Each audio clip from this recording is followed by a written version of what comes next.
Assalamualaikum, selamat siang Bapak. Iya. Pak, perkenalkan nama saya Pratida. Oke, Pak, atau Pak masih ingat dengan saya? Masih Rahman Loro. Bapak hari ini masih batuk? Masih. Masih ya. Bisa buang sputumnya atau sekretnya nggak Pak? Riak ya bahasannya. Iya. Nggak bisa buang dahaknya Pak? Belum bisa. Oke, nah sebelumnya Bapak bisa tolong sebutkan nama dan juga tanggal lahirnya. Tanggal lahir 12 April. Pak Zainal ya, benar dengan Pak Zainal ya. Berarti Bapak tadi kan Bapak menyampaikan kalau Bapak batuk, kemudian ada dahaknya tapi belum bisa keluar. Nah di sini saya akan melakukan fisioterapi dada dan juga batuk efektif. Tujuannya nanti untuk mengeluarkan sekret, membantu mengeluarkan sekretnya. Jadi biar sekretnya lebih mudah karena Bapak juga sudah dapat obat pengencer dahak atau sekret. Nah nanti prosedurnya saya akan menepuk area yang ada dahaknya. Jadi sebelum saya lakukan pemeriksaan dulu, auskultasi. Kemudian saya tepuk-tepuk, kemudian saya getarkan vibrasi. Kemudian baru nanti saya latih untuk batuk efektif. Jadi batuknya itu nanti saya minta Bapak untuk batuk biar dahaknya itu bisa keluar. Apakah Bapak bersedia? Iya. Insya Allah nanti nggak terlalu sakit Pak. Kalau Bapak bersedia, saya izin untuk cuci tangan dan juga menyiapkan alat. Oke. Kita siapkan alatnya, kemudian cuci tangan. Nah, sebelum kita ambil pengalas, kita lakukan dulu auskultasinya. Jangan lupa pasang tirai. Privacy. Kemudian kamu pas auskultasi silahkan pakai handscoon, nggak apa-apa. Karena kan kita buka pasien, handscoon aja dulu.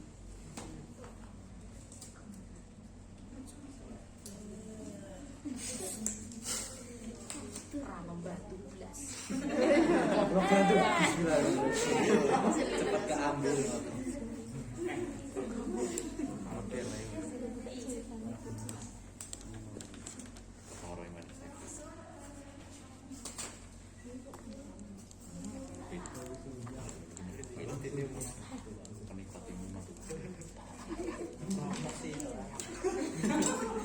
Alah. Kamu boleh isi ini pot sputumnya dulu atau nanti sebelum melakukan batuk efektif juga boleh. Lisol, soal lisol. Nah, ciprat makanannya. Kamu silahkan cek dulu. Ngeceknya untuk auskultasi itu depan dan juga belakang ya, jadi semua area. Kalau pasiennya masih tiduran, silahkan dia sambil di posisi semi collar dulu boleh. Oke, sudah. Terima kasih. Anyar ya Pak. Bapak tarik nafas. Tarik nafas Pak. Tarik nafas, wong ya ora tak copot. Dene nek sesuk copot ya. Iya. Tarik nafas. Kene lho, Bis. Tarik nafas. Tarik nafas. Semua area anterior, kemudian posteriornya juga. Bapak tarik nafas. Tarik nafas Pak. Oke, sudah semua area. Jadi 6666 silang zigzag. Katakanlah ini posisinya ada di posterior dextra upper. Jadi pos di atas. Dextra berarti kanan. Posterior belakang ya. Kanan belakang atas. Nah, berarti kan Bapak setelah saya lakukan pemeriksaan auskultasi ternyata sekretnya ada di belakang. Jadi di belakang area paru-paru Bapak. Jadi nanti saya akan melakukan penempukan dan juga penggetaran di area belakang. Jadi nanti tergantung posisinya. Setelah kamu dengarkan posisinya itu di mana. Posisikan pasien sesuai dengan letak sekretnya. Jadi kalau misalnya di depan berarti kan dia agak misalnya tidur agak terlentang tapi nggak terlentang banget ya. Lungguh tapi gitu. Misalnya duduk di ini kan agak nggak gini, kemudian kita tepuk-tepuk. Kalau belakang dia agak numpuk. Kalau misalnya nggak nyaman, boleh sambil meluk. Misalnya ada banyak, mau dibantu. Bantal itu enggak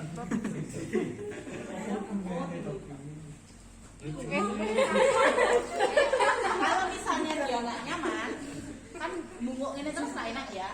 Boleh dia sambil meluk bantal, boleh meluk orang. Sebelum pacaran loh ya, Mas.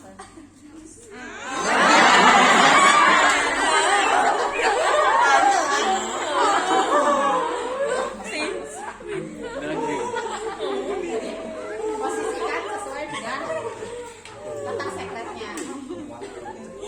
Kalau misalnya miring atau misalnya agak miring cuma kanan, terus dia nggak bisa duduk, semi collar nggak apa-apa. Kemudian kita naikkan tempat tidurnya, kemudian untuk miring terus dia terletak gini. Anak kecil biasanya sambil di pangku ibunya karena pasti nangis. Baru lihat kamu masih nangis. Nah, kemudian ini nanti kan untuk terutama ketika batu efektif. Jadi letakkan dia di depan. Misalnya dia sambil memeluk bantal, itu letakkan di atas bantalnya boleh.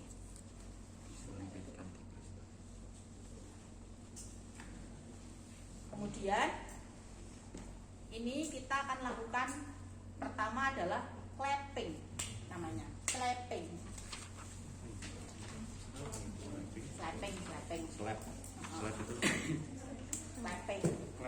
Nah, ini boleh kamu isinya tidak usah terlalu banyak, pokoknya dikira-kira harus menutupi semua area ini.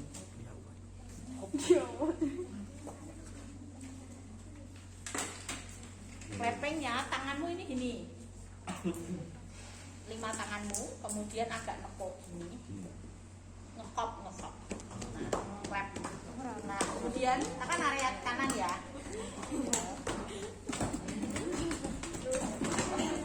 Nah, aja nggak taruh mas. malah penak.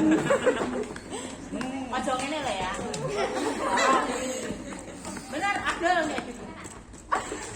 Sambil perasaan jelas. Terus ada, nggak usah kaku tanganmu tuh kan gini toh. Anak saya ini. Kaku banget kalau. Aja.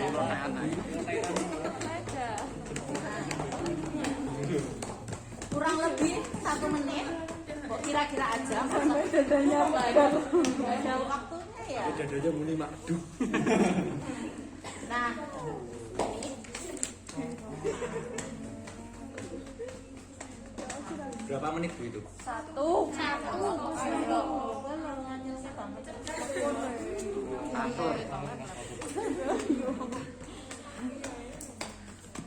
Ada yang misalnya ini kalau dewasa memang kita pakai 5 ya. Kalau bayi nanti beda. Misalnya punya anak dalam 1 kilo. Ojo ngambil 5. Ini ngatur. Tergantung usianya. Biasanya kita pakai 3 jari. Jadi ditaruh di pangku. Kalau dia bayinya kurang dari 1 tahun atau di bawah 6 bulan, biasanya kita hanya pakai 2. Kalau misalnya dia udah di atas 1 tahun, kita boleh pakai 5 jari, tapi hanya 1 aja, 1 tangan kita. Jadi jangan semua usia kamu lakukan 2 ini ya. Tergantung usianya. Besok kalau pas anak, perawatan anak nanti ada praktek ini lagi. Nanti diajarin sesuai usia. Itu nanti berbeda. Jarinya itu beda. Nah, nek bocah mbok kayak ngene yo. Bayi yo. Nah, kalau sudah 1 menit, Bu, boleh nggak kita kasih penghangat? Boleh, nggak apa-apa.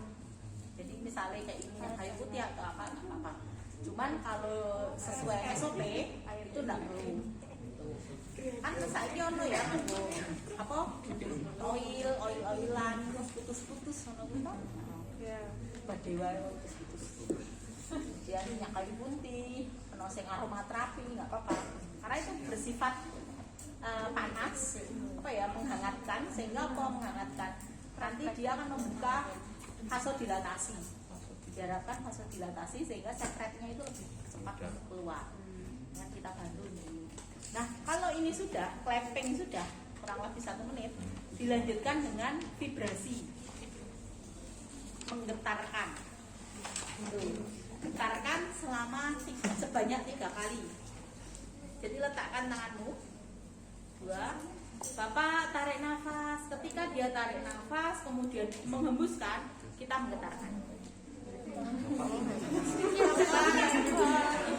Ini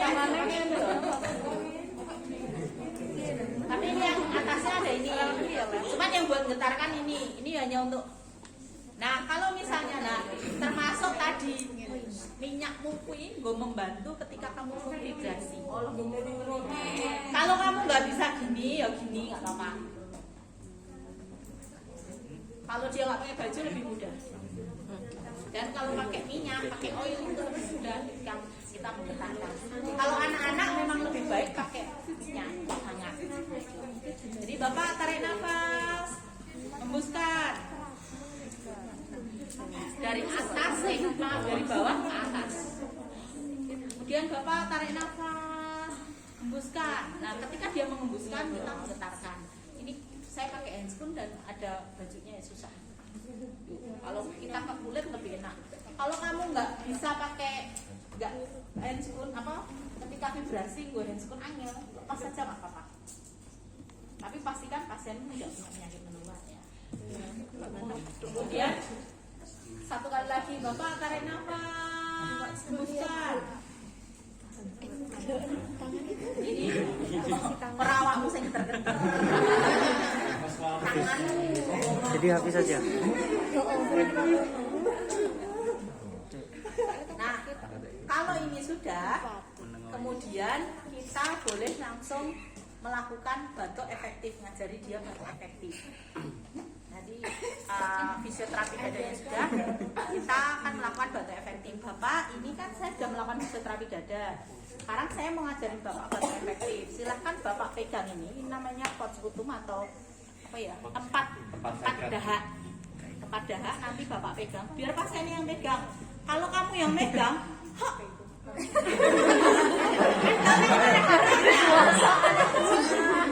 kalau pasien bisa mengarahkan kan.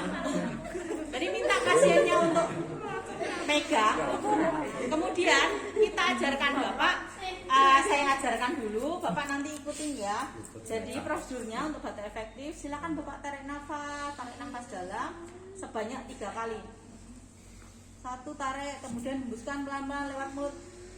Kemudian tarik nafas lagi, hembuskan lewat mulut. Tarik nafas yang ketiga. Nah, yang ketiga ditahan. Saya hitung 1, 2, 3. Yang ketiga, hitungan ketiga batukkan secara keras. Nah, kayak situ makanya kita jangan di depannya dan potskutumnya biar bawa pasien. Kalau bayi makanya dia nggak batuk efektif. Hanya fisioterapi dada. Otomatis. Kan tadi saya bilang itu 3 rangkaian kegiatan dewi-dewi. Mau nek dewasa bisa kita lakukan dalam sesi 1. Kalau bayi biasanya pas kita fisioterapi dada, sekretnya itu mungkin muncul, tapi orang iso metu karena kan dia nggak bisa membatukkan. Bisa nggak apa-apa, nanti dia telan. Nanti kan keluar lewat BAB. Jadi atau muntah.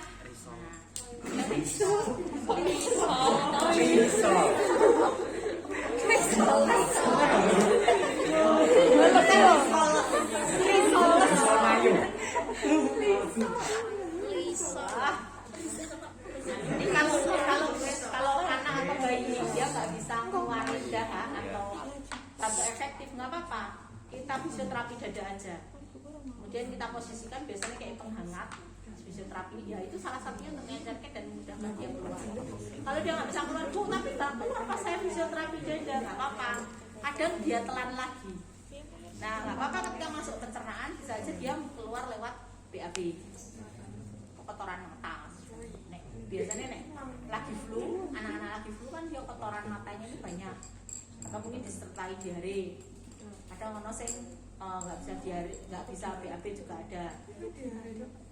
Makanya kan biasanya dikasih obat ya, pengencer. Nah, kemudian atau bisa juga muntah anaknya. Kadang nek bocah cilik watuk sampai muntah, nah keluar sekretnya nggak masalah. Tapi ya makanya fisioterapi dada itu jangan dilakukan sesudah makan persis. Jadi usahakan 1 atau 2 jam setelah makan. Lebih amannya 2 jam kayak dewe nebulizer. Nek anak biasanya malah pakai nebulizer terus di fisioterapi dada. Misalnya ketelan nggak masalah. Mau lali deh soalnya.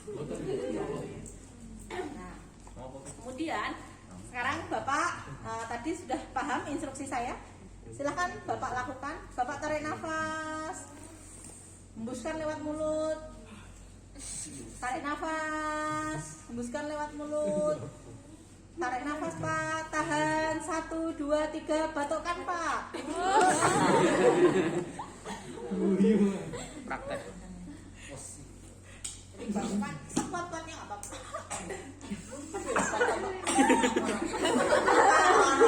Iya. Batuk sampai berdarah ya. Aku malah batuk sampai berdarah.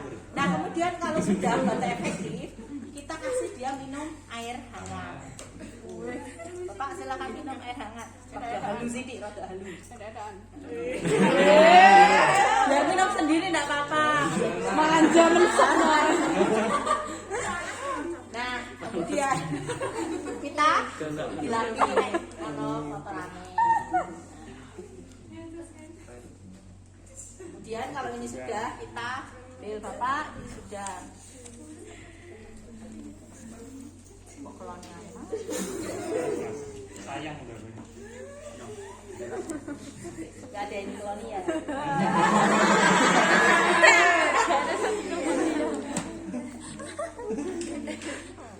Sebelumnya udah kayak penyakit kronik.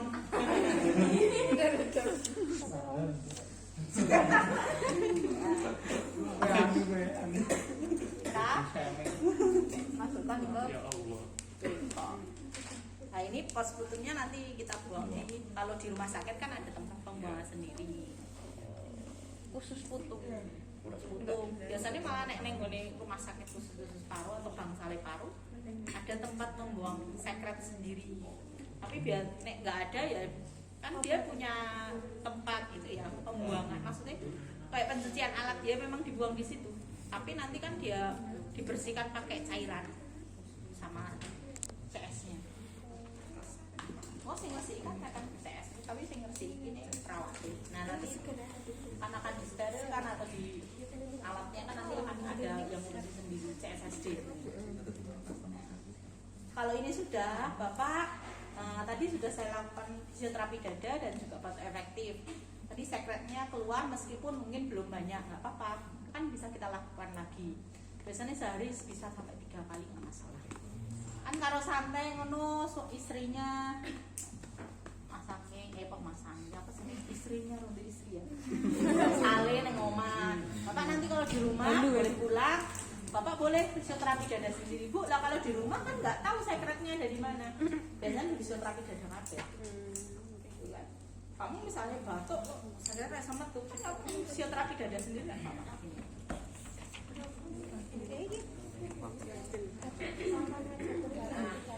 Bapak tadi gimana rasanya setelah saya lakukan fisioterapi dada? Misalnya urung lega apa-apa. Misalnya belum lega masih ada sekret dahaknya, nggak apa-apa Pak. Nanti sore perawat akan kesini lagi untuk melakukan, atau nanti di sela-sela waktu sambil istirahat nonton TV Bapak keluarganya tadi kan Ibu sudah melihat misalnya istrinya atau keluarganya itu bisa melakukan fisioterapi dada sendiri. Nanti alatnya bisa ambil di ruang perawat atau nanti perawatnya akan kesini sore hari. Nah kemudian 2 jam lagi boleh kamu misalnya nanti sore RTL-nya saya akan melakukan fisioterapi dada lagi, atau kadang nggak fisioterapi dada cuma batuk efektif tok ya oleh. Batuk efektif tok dilakukan oleh pasien sendiri kan nggak masalah. Bapak, kalau ada yang ditanyakan sebelum saya kembali? Tidak ada. Ada. Kalau tidak ada, saya izin kembali ke ruangan. Kalau butuh apa-apa, Bapak bisa panggil saya dengan cara pencet bel di sebelah kanan Bapak. Terima kasih. Assalamualaikum.